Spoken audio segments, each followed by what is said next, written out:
Hi, everyone. Good morning again. I'm just going to share my screen with you. The whole screen. There we go. So until 9:55, we go through the results chain, and then we have a quick session on the assumptions. This is the presentation we use also for the ROM experts when they are new to our ROM service delivery, assisting projects in designing Logframes. It's a little bit shorter. I have fewer case studies here today, but we will also have working groups later on to discuss a concrete case together, a live case actually from our practice. And we will have El Pacto also sharing their experience in redesigning a results chain. So I hope all of this together will give you a good impression of how we approach this process. If you have any questions, please don't hesitate to type them in the chat. Usually I'm a lot more open to making this a participatory session, and we're all practitioners. I'm also not a professional trainer, actually. I just share my experience from what we've learned in the past years and how we have decided that it's the most effective way for us to do things in our projects. But I like to exchange with people. So if you would like to share something, please type in the chat and we will check in with the chat every once in a while. And if there's some questions that we don't have time to answer during this session, we will get back to you later on in the day or in the coming days. So please don't hesitate. So here we go. On the results chain, the first step is to go through the terminology. I'm just going to try and move this little thingy. Yes, much appreciated if you can also write with your name the organization, and that will help us to know where you're coming from and maybe understand a bit more the context of your question. But on the terminology, we follow OECD DAC. And in recent months, I had the opportunity to work on Team Europe initiatives with several member states and looking at how different member states approach the results chain and the definition of results. And from what I can see, this is pretty standard for all of us. So nothing out of the box on this slide, but we have the results chain defined from inputs over activities, climbing onto outputs, outcomes, the equivalent of specific objective, and the impact, the equivalent of the overall objective. We have 3 levels of results in all this. We have outputs, outcome, and impact. In the past, we used to refer to outputs as results or expected results. You might have seen in earlier Logframe templates. But we have recognized that this is a little bit vague because actually all of these 3 levels, you could have results at output level, you can contribute to some results, and hopefully you would with the project at outcome level. And then in the long term, we all contribute to certain desired impact. So results actually refer to all 3 levels. And when I personally comment on Logframes, I always try to specify which level of result am I commenting on, outputs, outcomes, or impact. At output level, we are referring to any goods and services or benefits generally which are directly delivered by our projects. So as a project manager, if I'm managing or responsible for some sort of project, I should feel fairly comfortable with whatever is written as outputs, because these are things that the evaluation will very strictly check on. Did we deliver? Did we not deliver? And if not, why? At outcome level, on the other hand, we have some medium-term changes in the behavior of target groups. So these are things not under my direct control as a new project. These are things that are my target groups, whether it's the government or civil society or even the private sector actors. This is under their control. And with my outputs that I'm going to deliver, I'm trying to influence how they're doing things or what they are doing in general. So these are not things that I can 100% promise to deliver. They are outcomes of the project, desired outcomes of the project, and then it remains to the evaluation to see if we successfully contributed to these changes or if there were some challenges or issues in delivery. But again, this should be fairly close to the project's influence. Not under its control, but under its fairly direct influence. and the project should still feel fairly comfortable and fairly responsible for achieving these, realizing these outcomes. At the top level, we have the impact or the overall objective of the project, which tends to be the long-term change that the EU-funded intervention will contribute to. This can be a change at country level, regional level, sector level, even community level if this is the focus of your work. But it's something where many different actors will contribute. So not only your project, not only my project, the government, the civil society, many different actors will act here.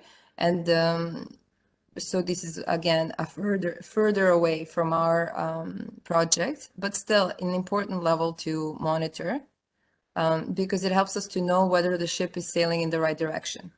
Our project could actually be doing great in terms of delivery and implementation. However, if the impact is not moving in the right direction, that means there is a broader problem in the context or in some sort of analysis in the country, and that maybe we need to change our intervention logic if we are not seeing the whole ship go in the right direction. Then there is maybe a problem with intervention logic design, or maybe there are things we can tweak in future delivery in order to make sure that that things start moving correctly. So this is the basic terminology that we use, and also the backbone of our Logframe, how we organize our results and how we define them. In the past, we used to talk about smart indicators. Now, in more recent years, actually, this definition has been applied to results. So this refers to being specific, measurable, achievable, relevant, and time-bound. And in the past, this used to be, as I said, something that we used for indicators, but then we now have separate targets for baseline and target data and sources of data for indicators. So we can't actually say that indicators are achievable. We'll talk more about this tomorrow. When we have a special session dedicated to indicators. But because there is no target inside the indicator, like we don't say anymore, increased participation of youth in elections from 30% to 50% by 2030. We don't use this compact definition of indicators anymore. So we don't call them smart anymore. Actually, we now talk about this as results being smart. And we don't force ourselves to put everything in the results statement. We use the entire horizontal row of the Logframe, including the result statement, the indicators, the targets, to achieve this smart formulation. So as long as the details are in there, we are very happy, and they don't have to be repeated everywhere. Actually, it's much better if we don't repeat the target in 5 places, because then when we're revising a Logframe, we run into problems because sometimes not every bit is corrected or revised accordingly. So if the target is only in the target column, the results are only in the results column, the baseline is only in the baseline column, the indicator is neutral and doesn't repeat any of this information, then we have a good, well-defined, probably shorter Logframe than you would if you were repeating things over and over. And this is what we're looking for, actually, these details to be provided, but in different columns of the Logframe. Here we have one example. For example, if we're providing some outputs on strengthened capacities of prosecutorial and judicial institutions in the field of gender-based violence. And we may have some outputs on raised public awareness in this field. And maybe there is a component also working on the police capacities in this field. So there are 3 outputs that I'm planning to have for this project. At outcome level, we are then moving beyond what the project controls. So the outputs were all about things I should be able to deliver. I should be able to strengthen the capacities of these institutions. I should be able to raise public awareness. Then as my outcome, if I deliver on these things, I should be seeing increased prosecution of gender-based violence cases. This is the intervention logic. This is how we define the outcome in this case. Of course, prosecution is not under the control of any project. This is in the public domain. So here it's measurable. I should be able to get statistics on how many cases of gender-based violence are being prosecuted. And it's something that I chose to influence with my project, to try to influence with my project. At the top level, we could say that the impact is to reduce gender-based violence. So you see how with every level, we are not repeating what we had below. We are moving one level beyond, and we are trying to see how things flow from what I can deliver to what I can influence more directly and less directly. Now, we sometimes have questions about the definition of outputs in the first place. Like, there are many different ways to approach this. What we try is not to repeat every single activity that the project has, because this is already actually listed. Our Logframe has an activity matrix at the bottom, below the outputs. And then we have a list of activities. So this is already available. So in the outputs, I'm not looking for a list of activities that will be provided. I'm looking for some sort of grouping of these activities into what they are supposed to deliver in terms of a result, because this is my first result level. This is what the project will deliver. And the benefits that I see from the project activities that I have, probably there might be an awareness raising campaign, there might be some trainings, there might be a study visit, maybe even some infrastructure in terms of making a safe room where victims can provide evidence. So in terms of all these different activities, I could say that strengthened capacities of institutions could be an output, or sometimes people say we don't feel comfortable with saying strengthened capacities are an output because this is a concept that is quite broad and can even span across result levels. Then we could say even increased knowledge on this topic could be if you're giving a whole series of training on gender-based violence, then the output of the training is hopefully that people have learned something from this. So you can say increased knowledge is the results, the first level of results, so the output. So outputs, we try not to repeat activities, and we try to group a little bit and to see what is the result that we expect to have from these activities. In the outcome, what is important is not to repeat the outputs again, which we often see in some log frames, but to try to move a step beyond. And in the next level, at the impact level, sometimes we have comments that, for example, here we have soft intervention, mostly trainings, mostly awareness raising. So sometimes people say it's a bit too heavy, Milena, this impact to reduce gender-based violence is a bit too far from what you as a project are doing. You're just doing a bit of training and a bit of awareness raising. Is that really going to contribute to reducing gender-based violence in a sensible way? And there we can also soften this impact. We don't have to go to the top level. You could bring it down a little bit.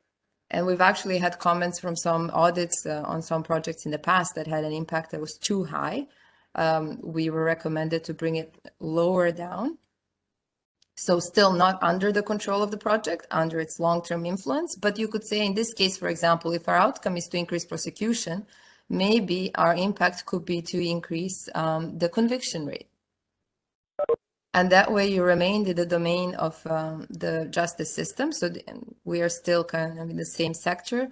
We have statistics on convictions that are probably easier to get than overall statistics about gender-based violence in society. So also plays in our favor in terms of monitoring. And maybe your partners would feel more comfortable with a more modest impact statement. So not going all the way to reducing gender-based violence, but bringing it down to just increasing the convictions rate for those cases that manage to make it to court. So this is one way that you can actually adjust a little bit and play with this level of impact and impact statements, because these are things only under your influence.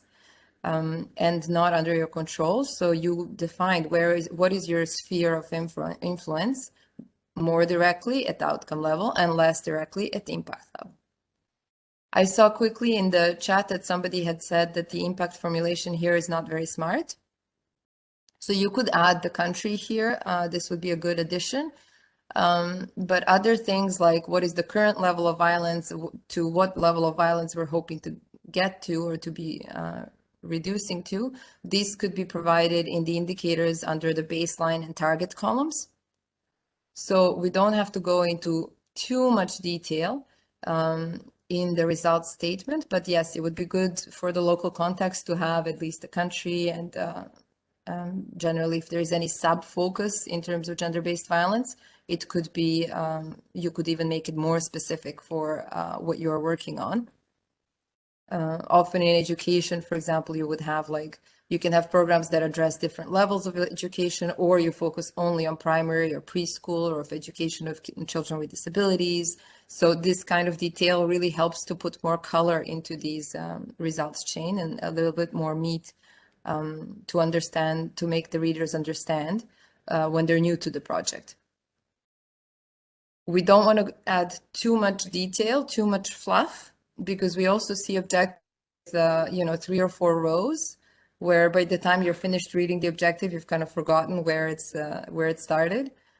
And this is what we're trying to avoid. So we are trying to keep our objectives, our results formulation, simple and clear, so that they can even be used as a communications tool towards new partners or stakeholders in the project, or even the public or local communities. We are trying to make it simple and clear to understand what is this project about, what is it trying to influence in the short term or medium term, and in the long term, what is the goal that we're interested in. So we do try to simplify these formulations as much as we can. Impact formulation in terms of a project lifetime. We have actually targets that should be done at the end of the project implementation period. So they should not go beyond the project implementation period. To reduce gender-based violence in whatever is the country, you could say is an impact that you could aim to contribute to during the project's lifetime. So I think this is good. It's not good to set the impact that is beyond the project's lifetime, because actually evaluation will come at the end of your project, not 3 or 4 or 5 years later. So we need to be able to see by the end of the project, did you contribute to the change, the long-term change that you wanted to see? Was there a contribution? And then this is done, of course, with a thorough analysis, with interviews, sometimes surveys, all kinds of methodologies. But there should be a definition of impact, yes, during the project's lifetime in terms of where you're hoping to contribute. And then what is the target that you hope to see at the end? Then we see how things go. Of course, you are not responsible for the achievement of impact. This is beyond the single project's control. Yes, we underline the word contribute. We don't write it because for us it's understood actually, but if you feel more comfortable to write to contribute to the reduction of gender-based violence, by all means, you can include the word. And in some countries where the topic is a little bit sensitive, like human rights related or something like that, you may actually want to use the word contribute in the impact statement. But for us, it's understood according to monitoring standards. Impact is, of course, something that we contribute to. Even outcomes are something we contribute to, just more directly. The only things that we are actually fully responsible for delivering, achieving, are the outputs. So there we should really put a red line between the outputs and the outcomes, and try to always remember this distinction. So that was one case of a little bit of a soft support, let's say. Let's venture into another area where we might do a little bit more infrastructure related work, or maybe an IT system or something like that. So how do our outputs look in that case? We could say that existing medical facilities are being upgraded, maybe some new medical facilities are being established, technical skills of medical staff have been upgraded, and clinic management and administration systems are being improved.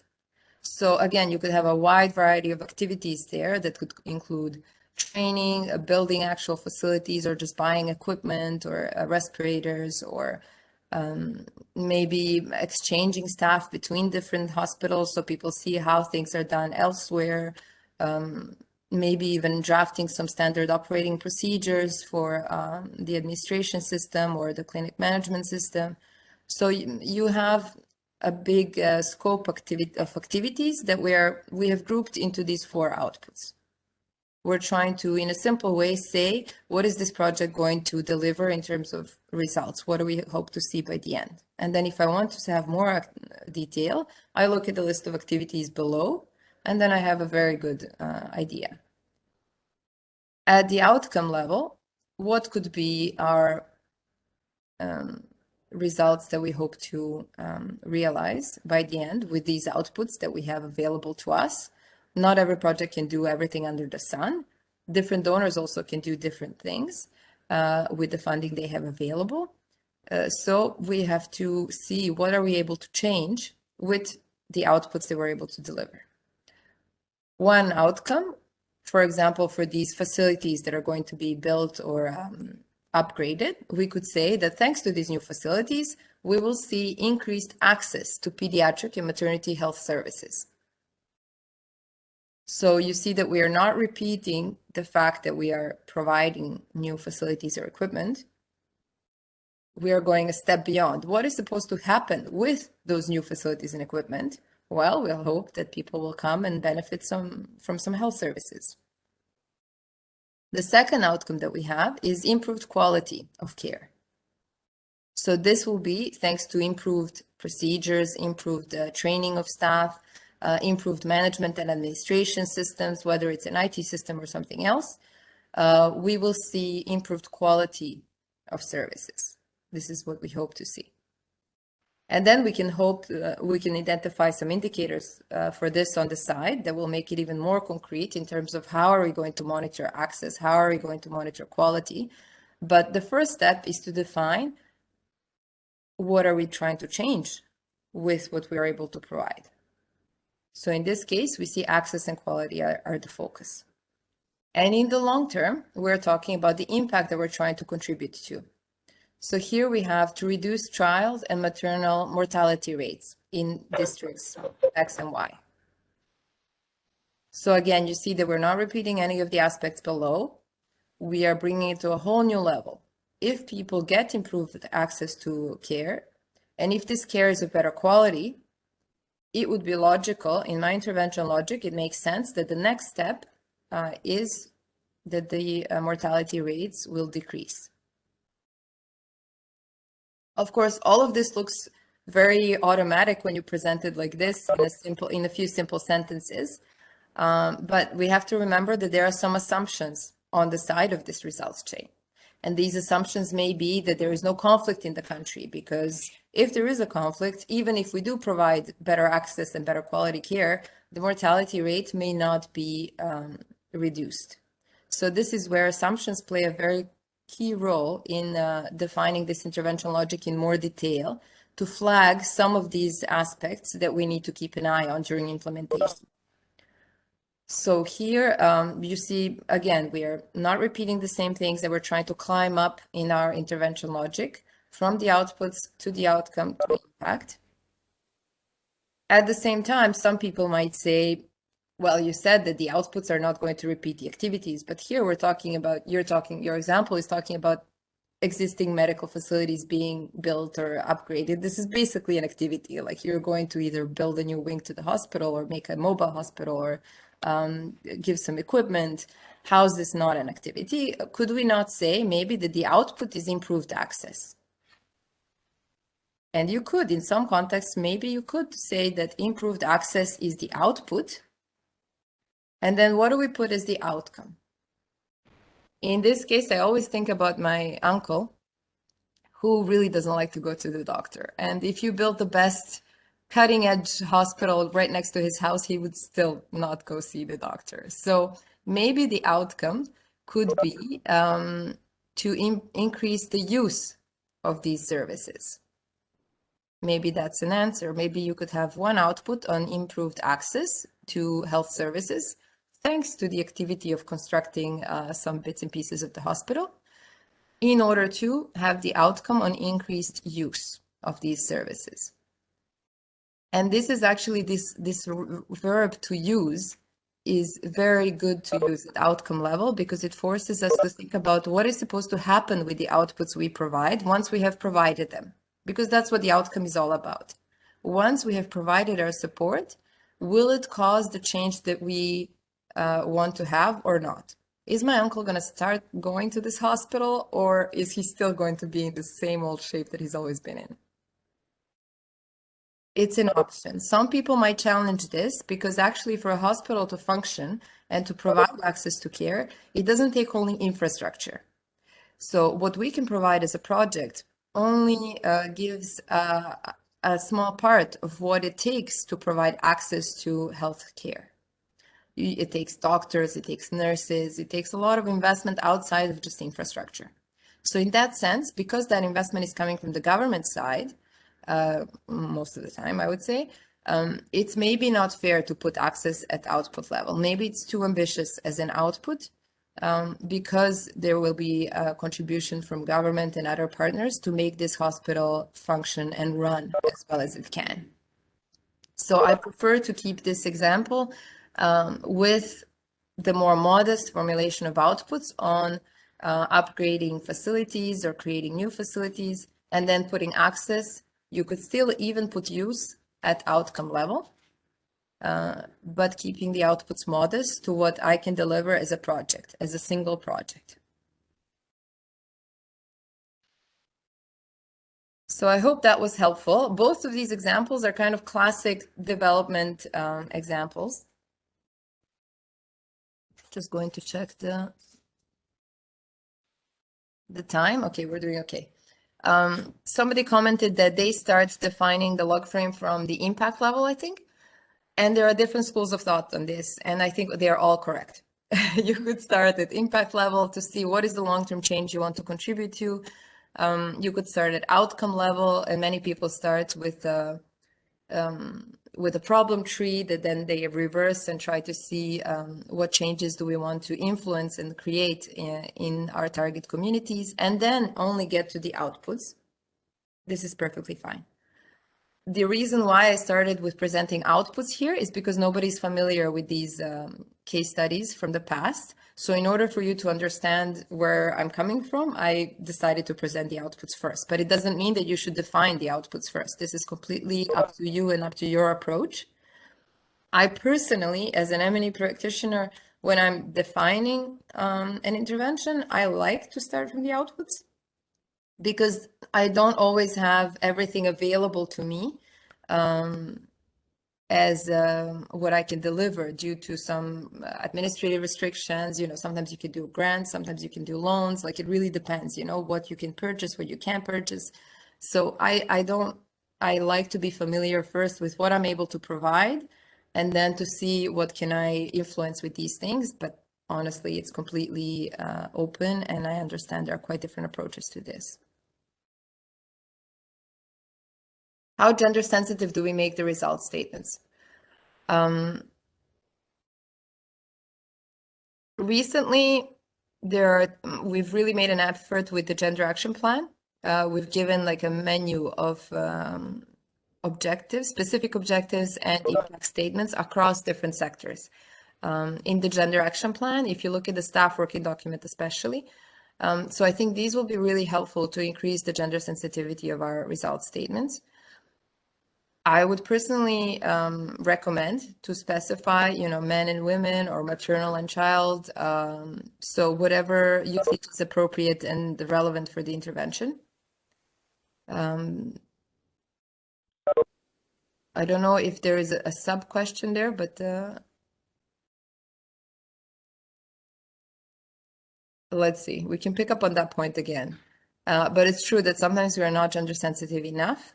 And then I would recommend to look at the gender action plan of the EU for inspiration about different and guidance, actually, for different guidance on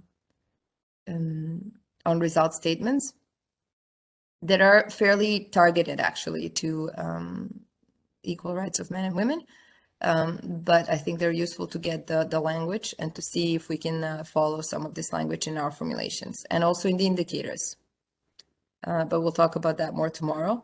The main issue is that sometimes we say that focus will be on women and children with disabilities or something like that, and then we don't have the correct disaggregation in the indicators, and we can't tell if we've had any influence or any benefit to these groups or not. So this is an important link, but let's get back to that tomorrow when we talk about indicators.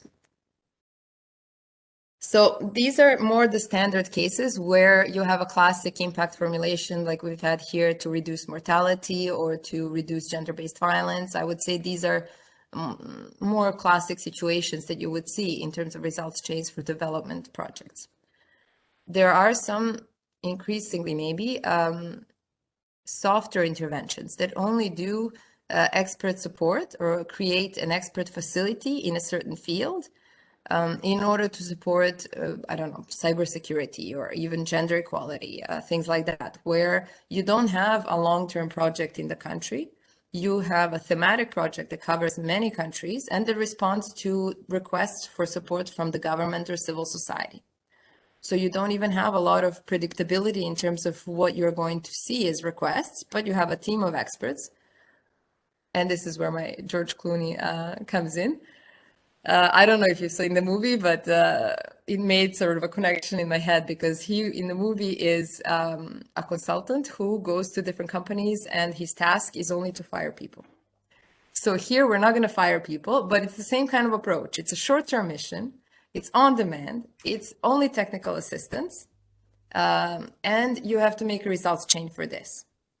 So, for example, you're supporting the government to draft a regulation in many different countries. So you can't be too specific about the results chain because it's a little bit unpredictable, but you want to define, again, the same types of results as we would want to define for any project. So here, there is one such results chain or result levels definition. So in the output level, we have what can we say for this type of project where you're only providing short-term technical assistance. So you might have like a 2-week mission, you might have some workshops with the government, with civil society, and at the end you make a report or you draft some recommendations. So what can we say there? We can say increase public capacities for improving access to social protection to vulnerable groups, for example. Or increased knowledge if you don't feel comfortable with the expression increased capacities as an output. But generally, this is what the project tries to do. We're trying to share knowledge about how things are done in different circumstances to improve the access to social protection. That's what my project is all about.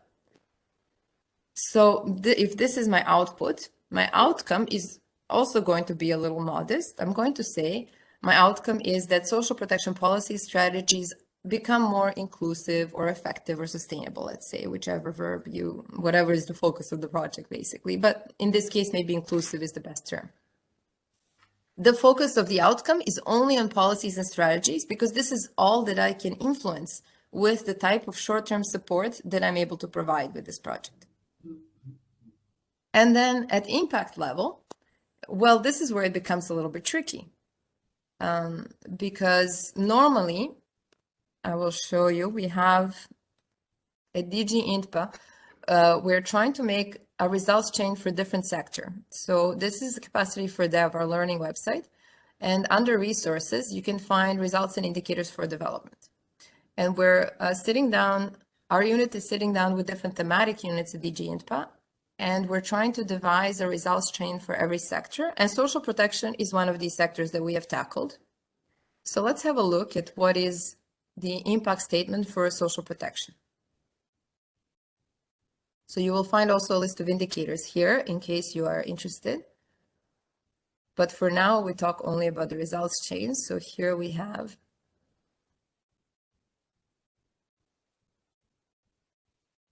excellent internet connection in Brussels. Here we go.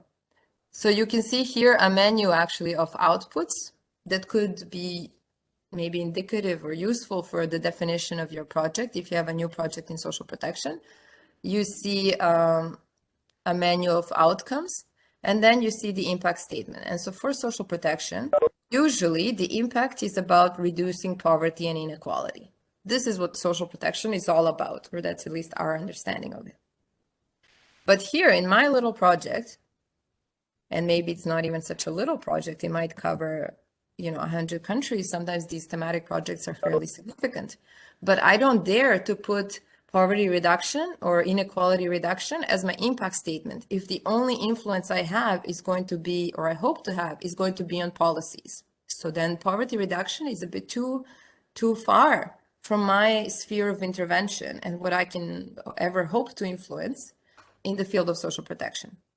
So then I may choose to put instead as the impact to lower down and make it about improving access to social protection systems for vulnerable groups. That way, it's relatively easy to monitor. There should be administrative data from the government on how many people are from these target groups are accessing the social protection system and are able to get some benefits. So that's one advantage. And the second advantage is that it's closer to my field of intervention.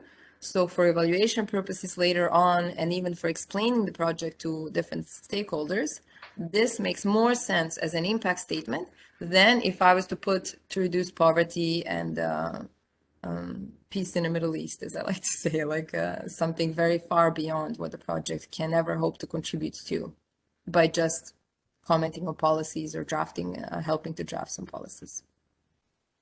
So I hope this is useful to understand some of these special cases that we are now increasingly seeing because our projects are becoming more diverse. And I find that these soft support projects are more and more frequent.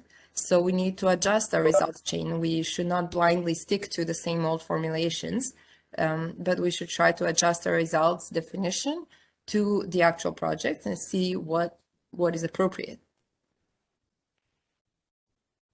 We have a few, I'm a little bit behind on the time, a few good practices to summarize. So we're going to check the hierarchy of expected results every time. This is the first thing we check. So do these outputs lead to the outcome, lead to the impact? Is there a logical link there between the result statements?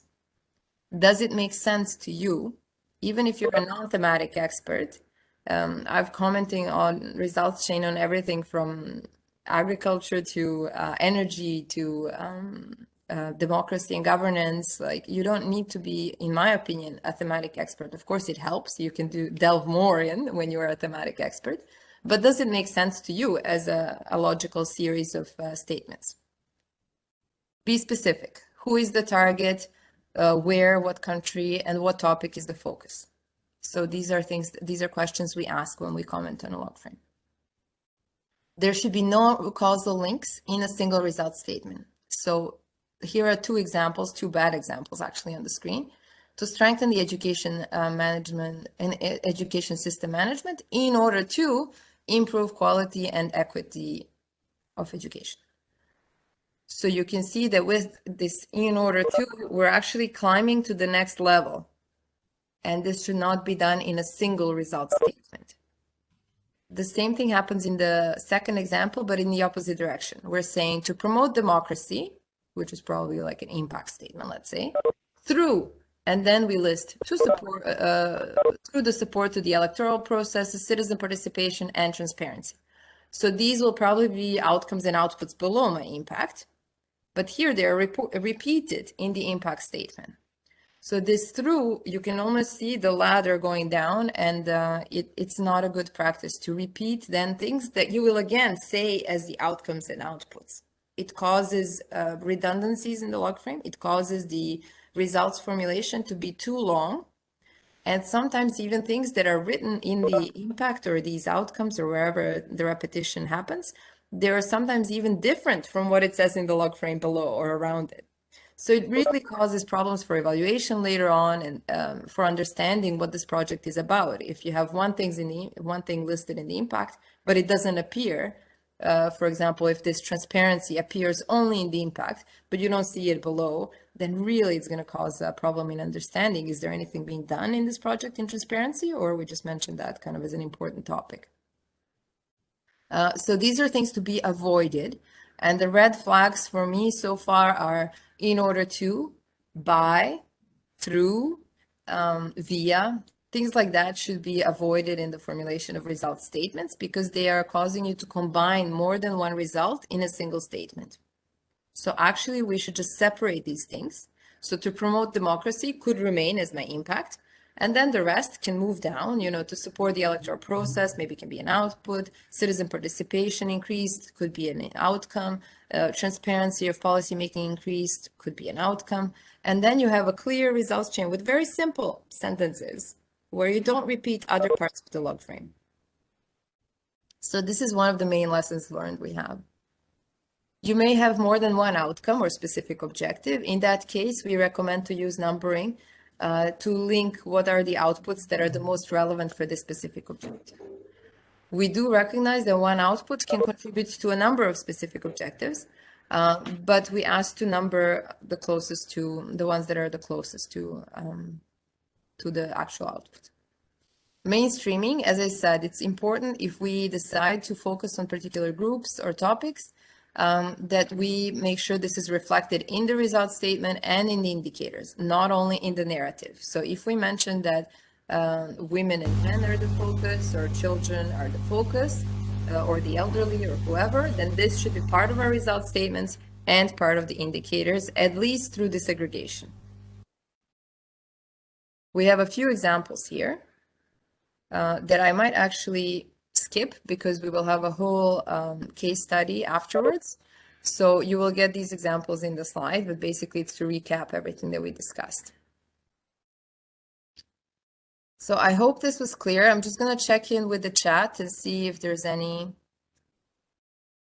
burning questions on the results chain. Melina, I'll help you out here. So there was, I think you've done really well in the chat in covering most of the questions. There was one earlier on about outputs, and it was the idea that outputs, I think it comes from the old understanding of outputs where they used to be a service or a good, so it used to be one publication. And maybe if you could just explain that for a minute. And then I also posed the question on the difference between a log frame and a theory of change. I think somebody has put it in the chat there. Yes, Costas, you've already put it in the chat there, so that's probably fine to skip. There's somebody who just wrote, I wasn't very clear, but I couldn't read it on time. How do I get the chat? Okay, we'll get back to more questions if even on the break, I'll have a look at the questions also when we have our coffee break and see if there's anything else we can underline. But basically, we're not trying to, with the outputs, our aim is not to repeat the activities of the project. We're trying to see what's supposed to be delivered as a result of these activities, because the outputs are the first result level and we're trying to treat them as such. So now on to assumptions.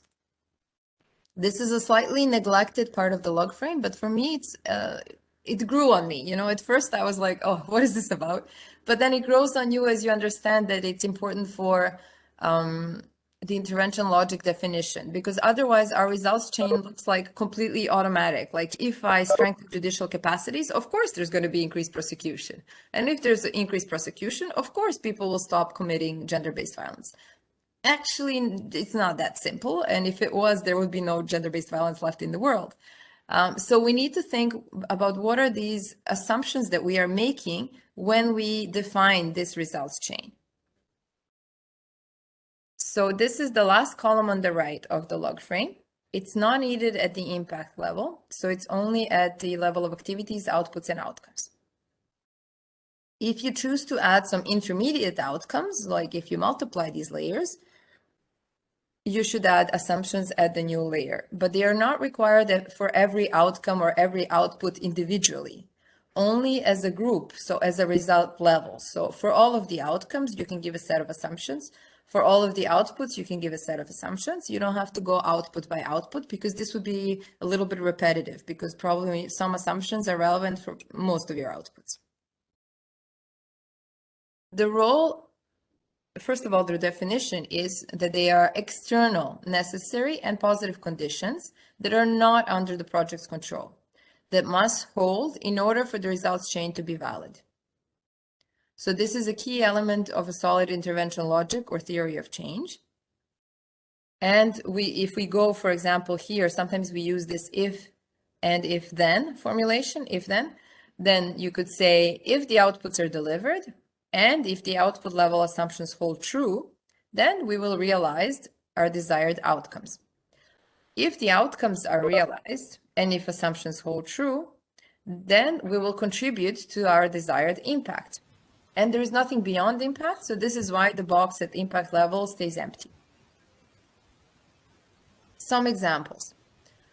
At activity level, you may say that we need to assume that the government will appoint relevant and qualified staff for capacity building activities.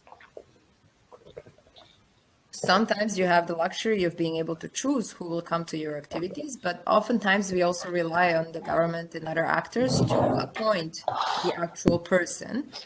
And sometimes you get people who are quite relevant, and in some situations you actually don't get people who are very relevant. So we need to be able to assume, in order for my capacity building project to work, I need to be able to assume that the right people will be selected to participate as the first step. At output level, we have some study visit participants, and we need to be able to assume that they will remain in their posts, because in some contexts you may have a big staff turnover, you might have people even leaving the country due to the situation there. And if this happens, our whole intervention logic collapses. Like if people who benefited from our support directly and participated in our activities, if they have left, then we need to restart with a whole new set of people, maybe even rethink our activities. So this is why it's important to have this as an assumption on the side and to keep an eye on this. How big is the turnover? Are we still seeing the same people attending our workshops? There could be even internal reasons why a different person gets appointed to every workshop, and then you don't have this continuity of participation. You don't have the capacity building that you would like to see. So that's one example. Another example could be to say that I need to assume that my training participants have the authority and the freedom to apply what they have learned in their organizations. So we are impacting some knowledge and experience, maybe even skills on these direct beneficiaries. But I come from Serbia, and in Serbia, it's often the director who gets to decide if something flies or not.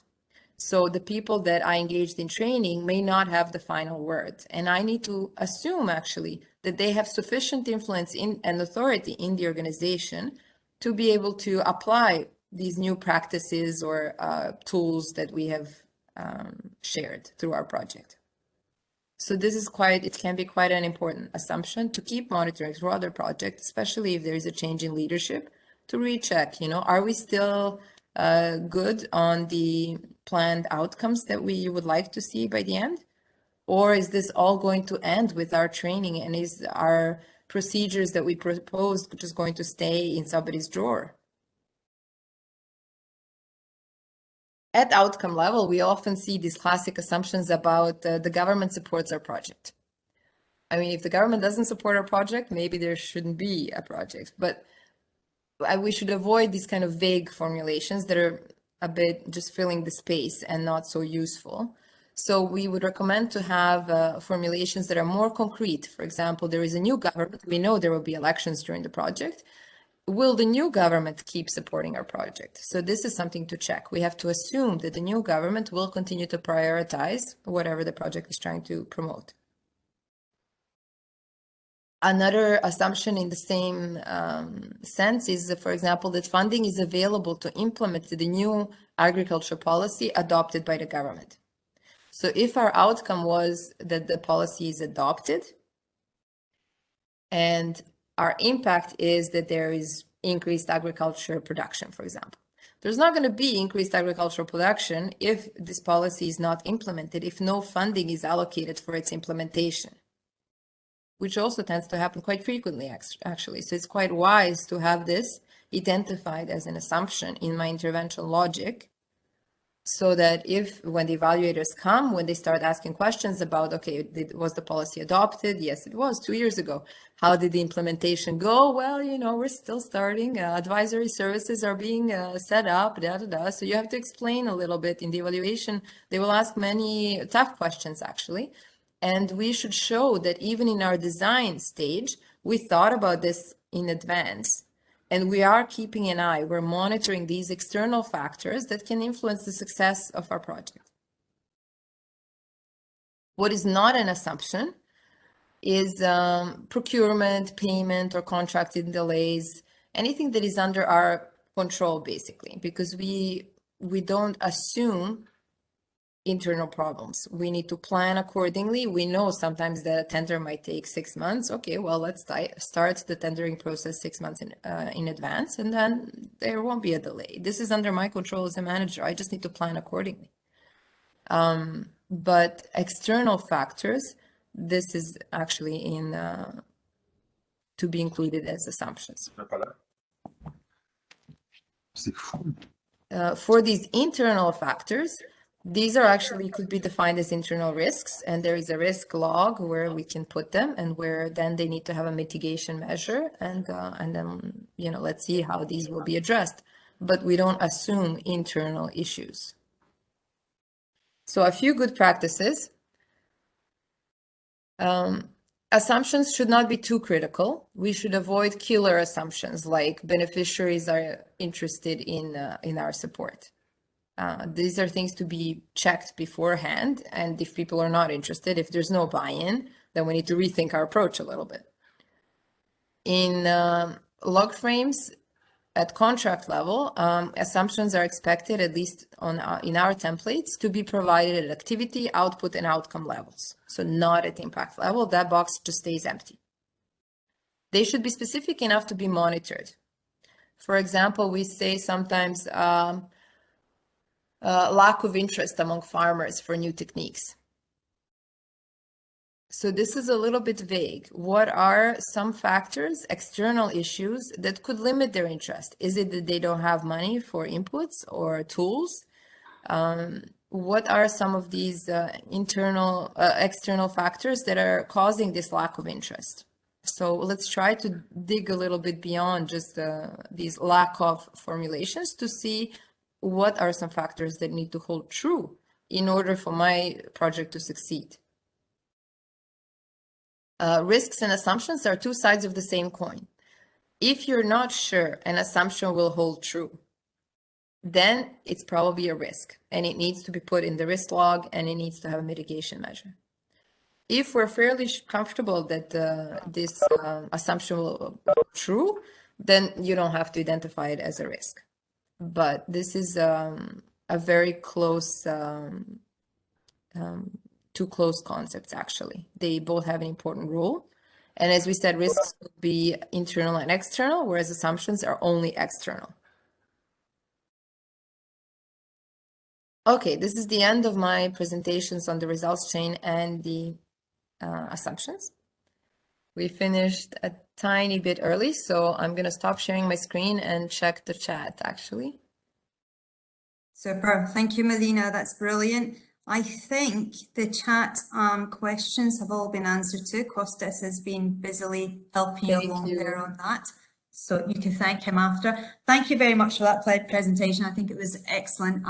I really like actually that first stage on the results chain, that you've really given us the confidence, I feel, to be very clean and specific with the various statements that we make. I think often we try to elaborate on those statements because maybe we're not confident with the simple response to them.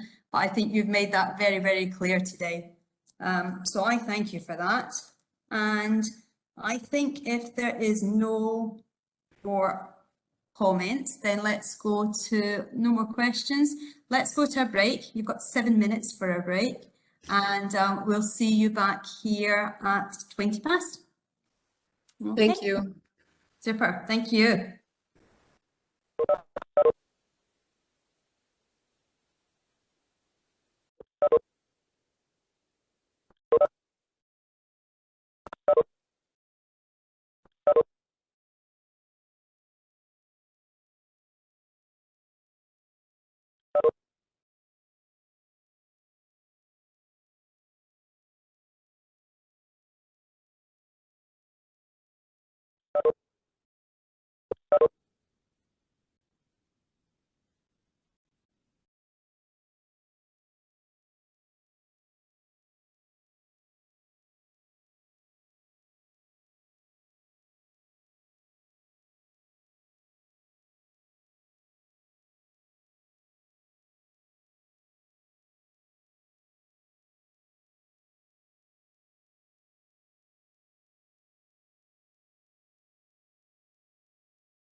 Okay, I think we are all back, or at least coming back.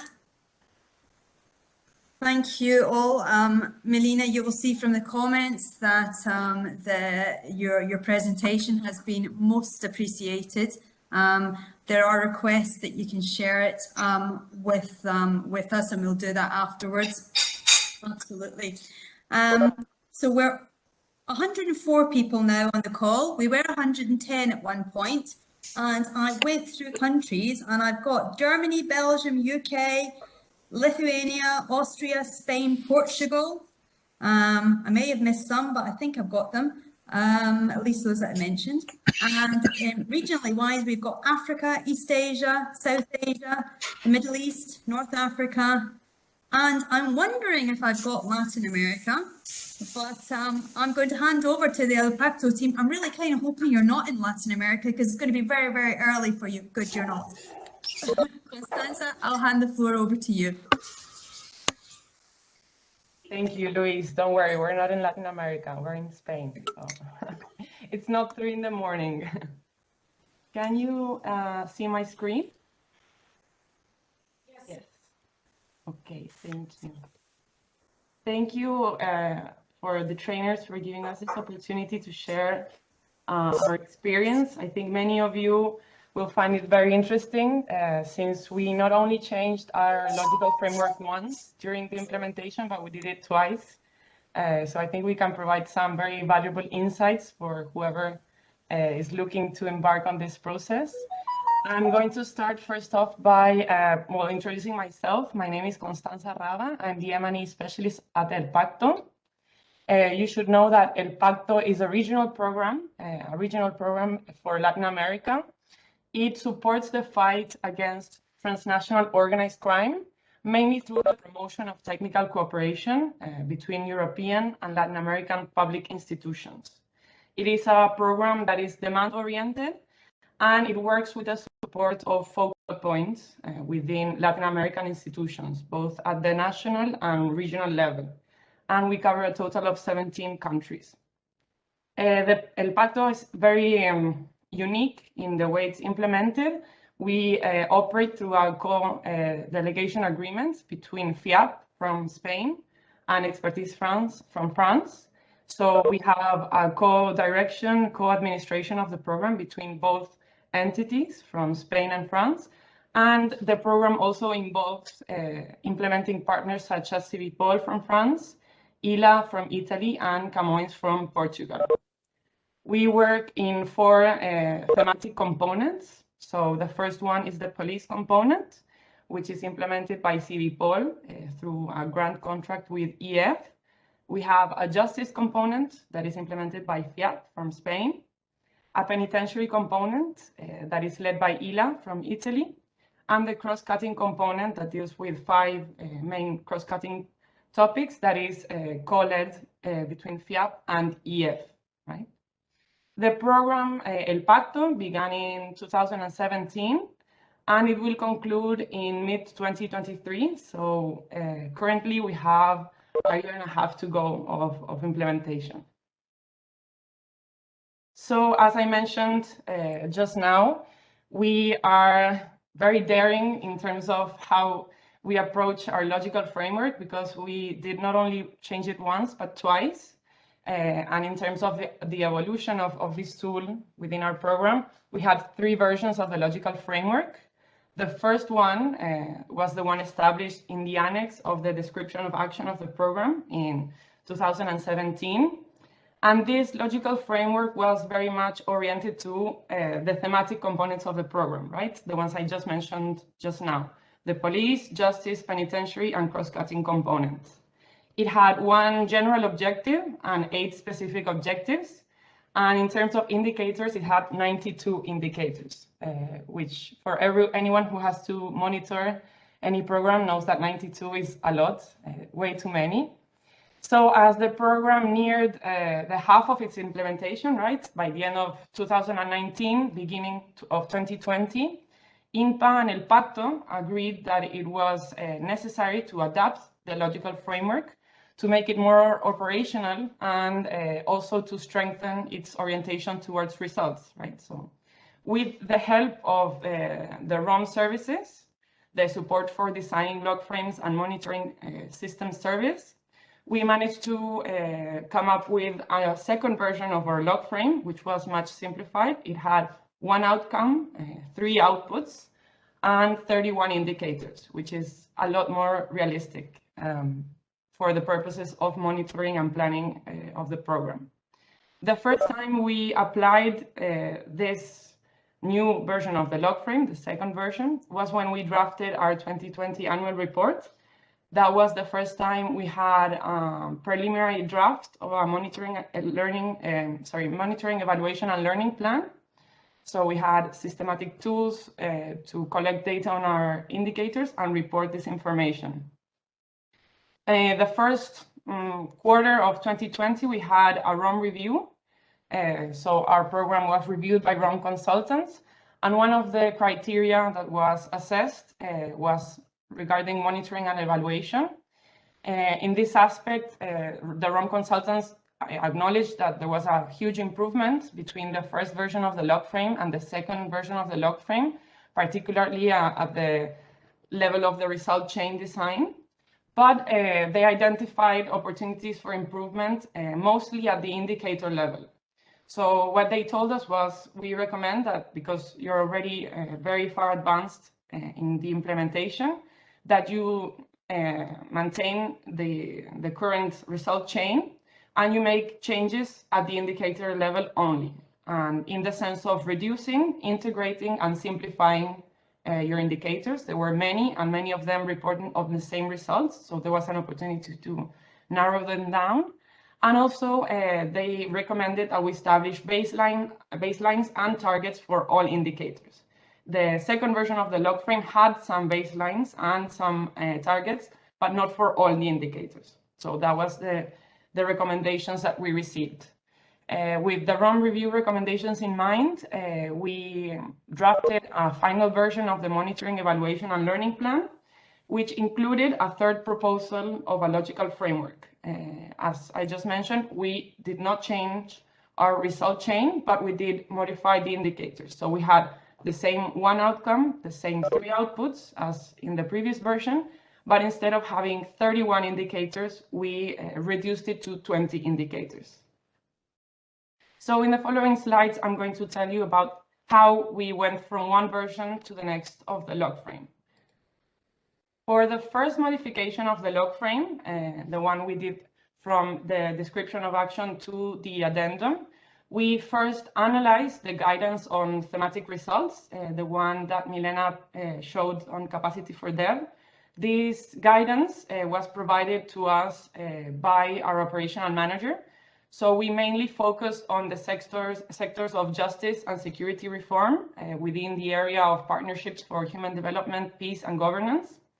And here in the slide down below, you can see the proposed result chain for both sectors. We looked at both of them, and we analyzed how our program contributed to both these sectors. So after doing that, we went back to the result chain in our DOA and identify ways in which we could group or integrate the different thematic components and lines of action.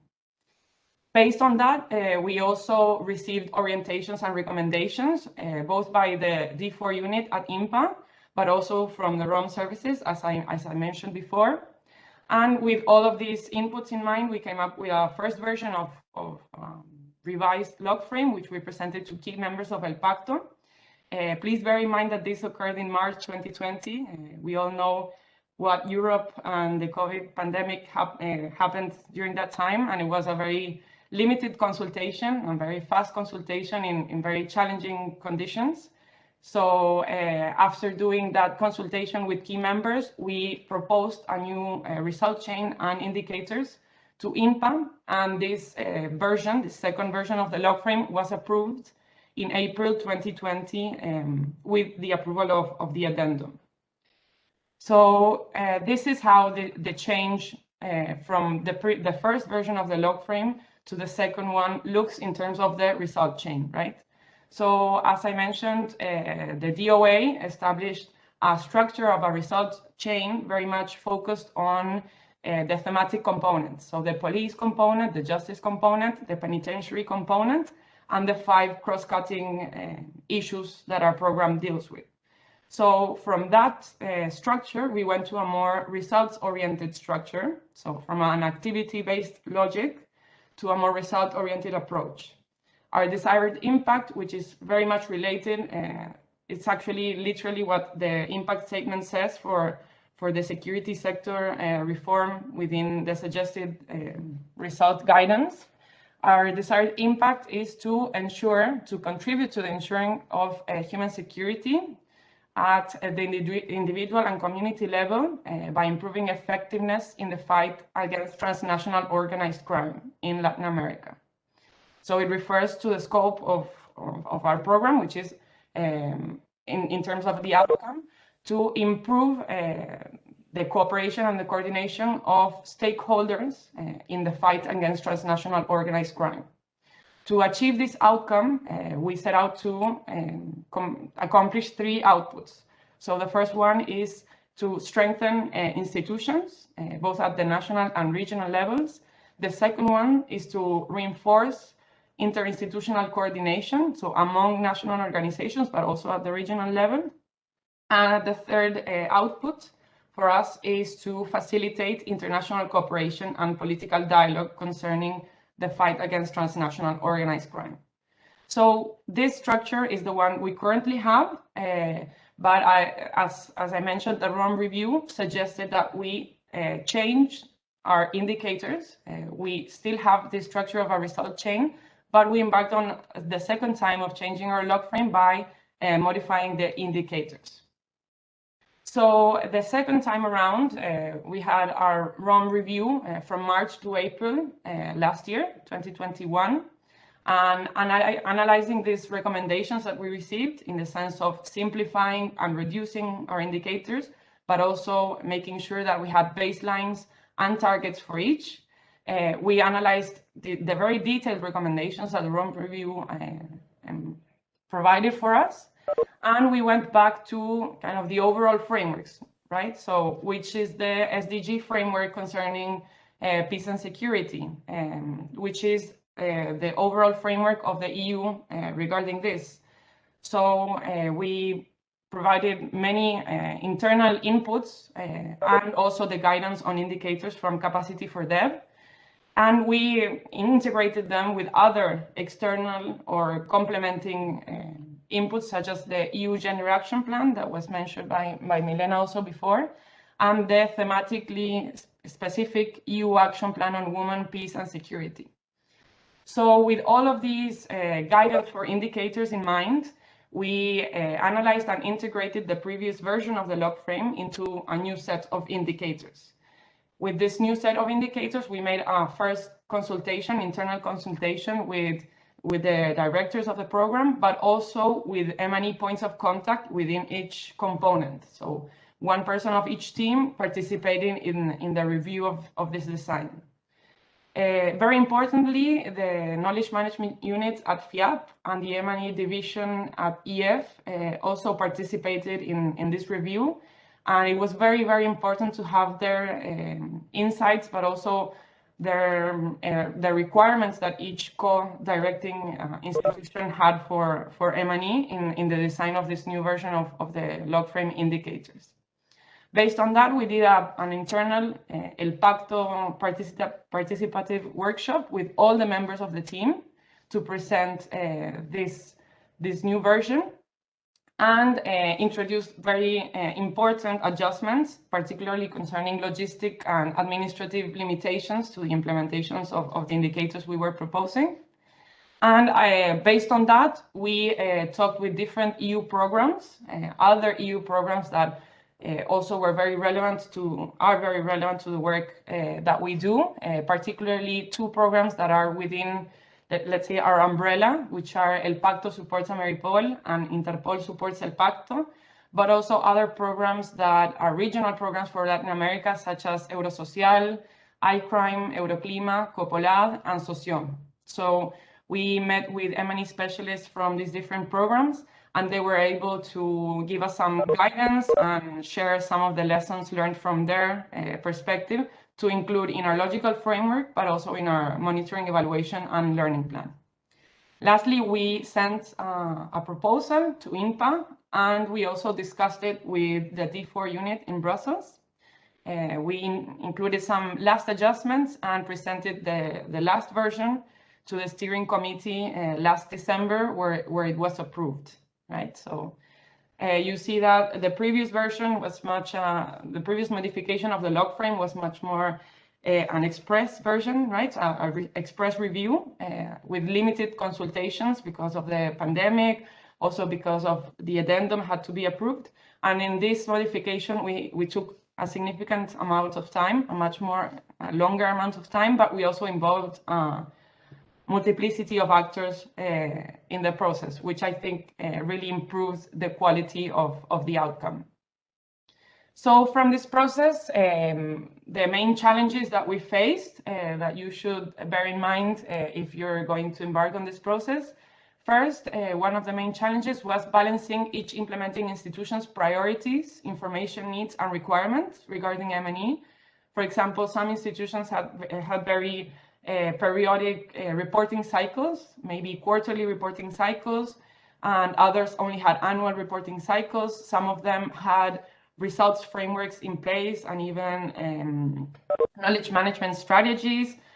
Others had very thorough M&E policies, and we had to take into consideration all of these to come up with a solid monitoring and evaluation plan and logical framework.